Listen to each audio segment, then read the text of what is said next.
Hey guys, welcome back to another episode of the Mind Muscle Connection podcast. Today is a solo episode, and I have a topic I want to dive into. Sorry, I'm looking at the screen, and it just seems like the video is like off a little bit, which is weird. Just checking to make sure everything's all right. All right. Anyways, before I dive into the topic, I just want to go over a few ways you can help support the podcast. So if you are sick of just focusing on weight loss and instead want a body recomp, then my one-on-one online coaching program is for you. I help you lose body fat and build muscle with my body recomp training, nutrition, and lifestyle methods. We look at things like your lifestyle and biofeedback to individualize your training and nutrition program to you and your specific needs. There's also at least 1 to 2 bottlenecks that we figure out outside of the training and nutrition protocol that are keeping you from seeing the results you want to see. And this is usually holding people back more than they think. So if you're interested in finding out more, the link to my services is in the show notes. You can also reach out to me on Instagram if you have any more questions on this, and we can go from there. If you aren't interested in full coaching, I do one-on-one consultations where we troubleshoot any issues you have and or map out a game plan for the next couple months. And again, the link to that is in the show notes as well. If you just want to learn more about a body recomp, what it is, how to do it, then I have my free masterclass on this topic, and you can find the link to that in the show notes as well. Next, if you don't yet, give me a follow on Instagram, Jeff HOEHN_, and that's where I'm most active on social media. If you want to reach out to me, ask me any questions, that's where you would reach out. And then also do Q&As a couple times a week, which I end up answering some of them on here as well too.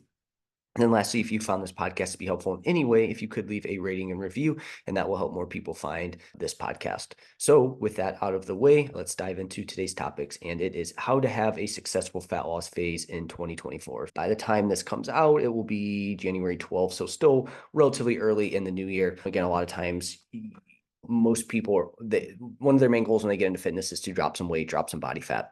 Now, I typically work in multiple phases, but the fat loss phase is definitely top of the what most people want, at least generally. Some people do want to build muscle, but at some point, everybody wants to drop a little bit of body fat. And so I wanted to have this episode today because I wanted to go over some ways that you can set yourself up for success in your fat loss phase. These are going to be things that I've seen people mess up on over the years, and basically it causes them to, one, never actually get started, two, not see the results they want to see, and then three, maybe see some results pretty quickly, and then that ends up, then it goes away after a short period of time. So again, I want to make sure that you have all those bases covered and you are ready to go. And again, so that way your hard work that you do have, it maintains over the long term. So real quick, before I dive in, I want to just go over my 4 phases that I have from like a nutrition body comp perspective. So we have a fat loss phase, we have our building phase, we have our recomp phase, and we have a health maintenance phase. Most people typically start in a recomp phase. I will touch on this a little bit today. Again, if you're interested in what a body recomp is, I have that free masterclass on that, and you can find that in the show notes. But at some point, everyone is going to transition to a fat loss phase at some point. And the goal of a fat loss phase is to drop body fat while maintaining muscle. Okay. These are some things that I want you to consider when setting up your fat loss phase to, again, ensure that it's successful and it does what you want it to do. So first, don't drop weight too quickly. So rapid weight loss can lead to muscle loss and metabolic adaptations that make further weight loss difficult. So some of these metabolic adaptations would be higher hunger levels, lower energy levels, leading to lower motivation. Some other metabolic adaptations you'll see are, again, just to reduce energy expenditure, which goes with a lower energy. Again, there's hormonal adaptations that happen that lead to that lower energy, but that's the outcome there, is that lower energy. There's going to be some hormonal adaptations as well too that can slow things down. So thyroid may go down depending on, as a female, your hormones may start to get out of whack from that standpoint. So there's going to be some adaptations that happen that are going to slow things down, and it can make further weight loss difficult, especially the quicker we go here with this. But the other big thing is the muscle loss that is accompanied by quick weight loss. So what are we typically looking at here? About 0.5 to 1% of body weight per week to maintain muscle and metabolic health. Anything quicker is going to result in the things that I mentioned. And again, risking muscle, which again, losing muscle is definitely something that we don't want from an overall body composition standpoint. So really try to avoid, I bring this up because, again, a lot of people, they get into fitness, they want to drop weight and they just want to lose it as quickly as possible. And that's a mistake, right? We really have to be careful with that. This is something that I just commonly see too often. And again, it leads to people end up regaining this weight, or again, just never actually reaching the goal that they want to meet because they want it off super quick, right? Unfortunately, you do need to go at it at a slower pace.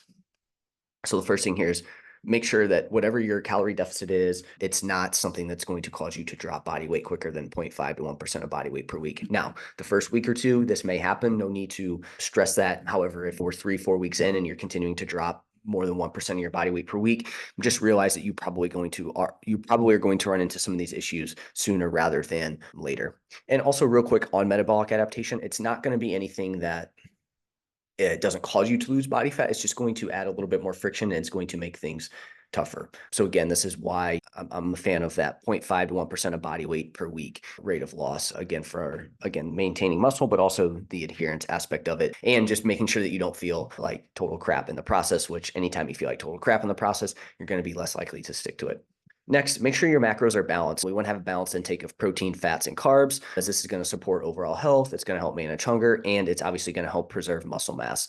So we want to adjust macros to fit personal preferences and lifestyle, but we want to make sure that we are in getting enough carbohydrates. We want to make sure we get enough protein in, is obviously getting enough protein is going to help support muscle maintenance and hunger management as well too. Again, a mistake here is a lot of times people just focus on calories, which will manipulate your body weight, but what those calories are made up of is going to play a big role, right? So again, if those calories are just, let's just take, for example, very highly processed foods that are high in fats and carbohydrates, then you're going to have a really high fat intake. You're going to have a pretty high carbohydrate intake with a ton of added sugars, and then probably a very low protein intake, right? On the flip side, some people they think that in order to lose body weight, they need to go super low carbohydrate. So then their energy goes down, their training sucks, and they start to crave carbohydrates. They think that they can't have carbohydrates, and that leads to wanting tasty carbohydrates, again, things that are high in fat and in sugar, or high in fats and carbs, which people associate with carbohydrates, right? Cookies, pizza, stuff like that, leading them to think carbs are bad. But so really what I'm trying to get at here is we want to make sure that we have a good balance of macros. So we want fats to be not too high, but also not too low. This is usually around 30% of your body weight is what you would want from a grams perspective. Carbohydrates, I try to make sure that we can keep carbohydrates at a minimum of 1 gram per pound of body weight, but sometimes that doesn't always happen. However, we probably want to avoid really low levels. However, for some people, if your caloric intake is so low, because again, this could happen, for some people, it has to be sub 1,500 calories to lose weight. For you, it might be tough to hit that 1 gram per pound of body weight for carbohydrates. So you might have to go a little bit lower there on that. We want to try to avoid completely omitting all carbohydrates. And then protein, again, we want around 1 gram per pound of body weight when we're in a fat loss phase. So making sure our macros are balanced, because we could have the calorie deficit in place, but if the macros are off, that may not be optimal from a body composition standpoint. Now, we don't have to worry about every last gram of each macro either, right? You don't have to be like, I need exactly 51.5 grams of fat. I need exactly 96.5 grams of carbohydrate, and I need exactly 151 grams of protein. You don't need to do that, but we just want to make sure that they're not too out of line overall, and they are fairly balanced there with that. And one last thing I'll say on this, some people may benefit from a lower carbohydrate intake, especially if you're overweight and or you don't move a lot, and or it is just a preference. However, if you don't fall under any of those categories, I still try to get as many carbohydrates in. But also, I think a very low carbohydrate diet is it's not a long-term strategy either. So if you do that, you do want to make sure it's a very short time frame, and you have a game plan for afterwards to make sure you get that back to normal. So number 3 is break weight loss up into chunks/utilize diet breaks. So periodic breaks from calorie restriction can help prevent metabolic slowdown and physiological burnout as well. So again, it can help decrease some of the impact of metabolic adaptation, and it can also help with burnout as well too, right? So plan short periods of eating at maintenance calories to help maintain a healthy relationship with food and make long-term fat loss more sustainable. And these can also be very helpful during busy periods of time. I had a couple clients, for example, that the holidays were not a good time to fat loss diet. Taking 2 to 4 week diet break during that period of time can be helpful, right? You get a little bit more food, you get to enjoy the holidays, and then you can come back to your weight loss, right? And again, I find that a lot of times people just end up maintaining during the holidays anyways if they're trying for fat loss. So you might as well make it something that you know you can do. And I feel like that helps from a mental standpoint. Now, in saying this, when you implement these, we still want to have some sort of game plan. This isn't a free-for-all to go out and eat anything and everything. You do still want to have some sort of game plan with this. So again, getting you to maintenance, trying not to go too high over maintenance, still having a good base of whole foods, making sure your macros are still in line, you're still weight training, still getting your movement in. Like, these are still going to be important during this period of time. You don't want this to be a period of time where you're just like, oh, screw it, I'm going to do everything, because that is where you will run into some issues, especially if you're coming off of fat loss phases.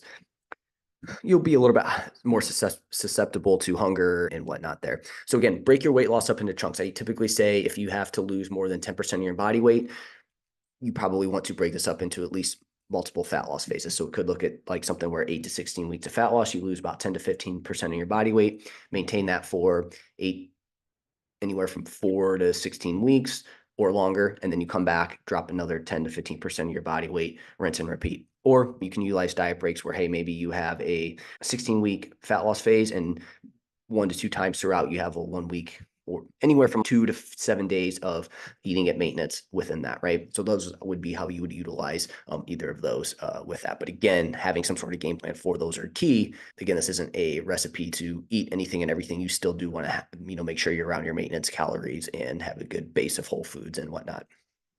So number 4 is going to be lift weights, make sure training's in a good spot. So resistance training is crucial for preserving muscle mass and potentially building it during a fat loss phase. So we want to focus on maintaining or even increasing strength to ensure muscle mass is preserved as you lose fat. So again, we want to make sure we want to make sure we are weight training. A lot of times people will omit weight training during the fat loss phase because they're like, oh, I want to lose this fat first and then I can add muscle. That's a mistake. You want to maintain as much lean body mass as possible during the fat loss phase. But on top of that, we do still want to make sure we're trying to push muscle growth in this phase. Even if you don't think you can build muscle during this phase, you'll be surprised. You might be able to build a little bit, but at the very least, you'll maintain it if you're trying to go into your training sessions trying to add muscle. So again, we want to make sure that we're not going into weight training to burn calories. We're going into weight training to maintain our strength, potentially increase it, and same thing with muscle, maintain it and potentially increase it. So we need to make sure we lift weights in the process. But also, again, if we lose muscle during the weight loss process, which we will if we're not weight training, if we're not weight training, we will lose some lean body mass in the process of weight loss. That's not going to be great for your look, like we talked about, and it will likely increase your hunger as well too. So really important that we make sure we maintain the weight training. Number 5, don't rely on exercise for fat loss. So when setting up your fat loss phase, make sure that your main method is not, oh, hey, I'm going to start doing a ton of cardio to drop weight, right? I'm going to do cardio to drop weight and just eat whatever I want first. That's not going to be a great game plan, right? While exercise is important for overall health and it can support a calorie deficit, most of your fat loss is going to come from dietary changes.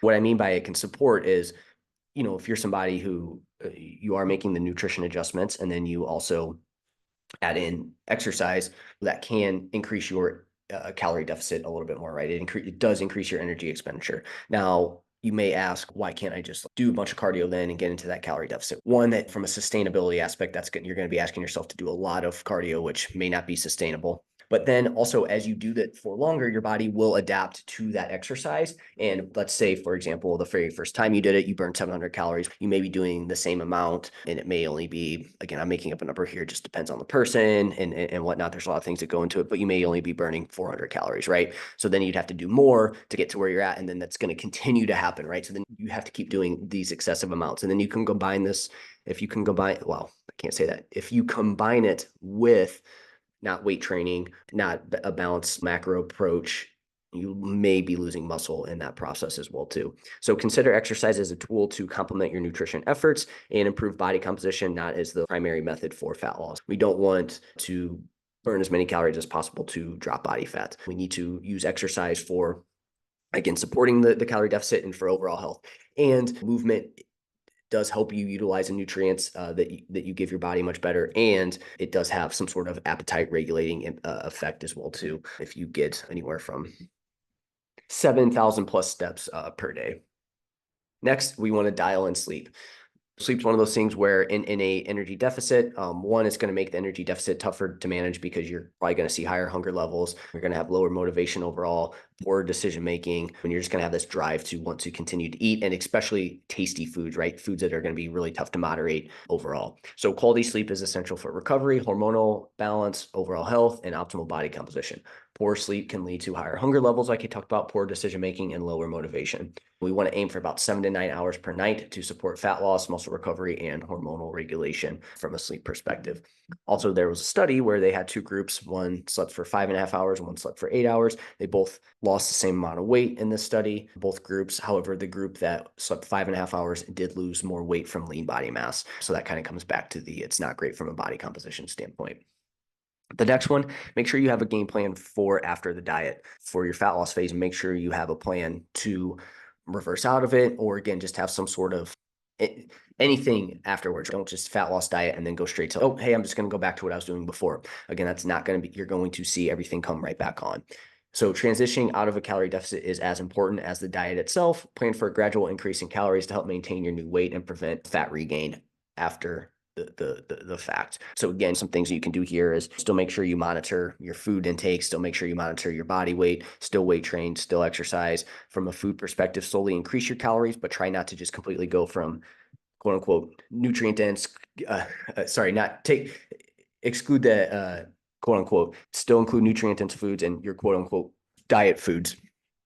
Still keep those in, but just add a little bit more of those and then slowly transition to some more tasty food over time. But again, we want to make sure that we don't just go to what we were doing and then completely something, or to what we were doing for the fat loss phase and then back to what you were doing initially there on that. So again, have some sort of game plan for after the diet.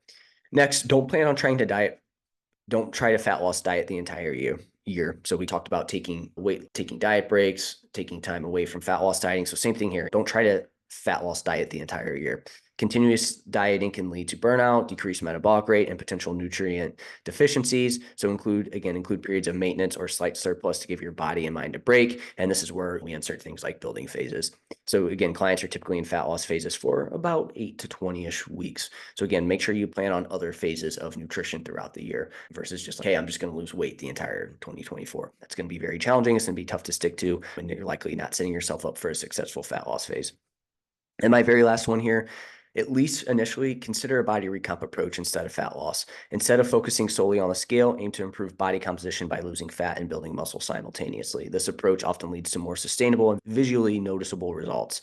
And I have found that most people have some runway, and in most cases, a lot of runway to build muscle and drop body fat at the same time. So really think about doing this first before going straight into a fat loss phase. But at the end of the day, make sure that you aren't just focused on your scale weight. Make sure you're focused on other aspects, right? Again, how your clothes are fitting, progress pictures, how your training's doing, how you feel overall, progress picture. I don't know if I said that or not. And then also look at your scale weight too to see where that's at. But what we don't want to do is just rely on scale weight as the only thing that we measure progress for, as it's not going to give you the full picture. So those are the 9 things that you can do to set yourself up for a successful fat loss phase in 2024. I hope this was helpful. Let me know if you have any questions on this topic, and I will chat with you next time.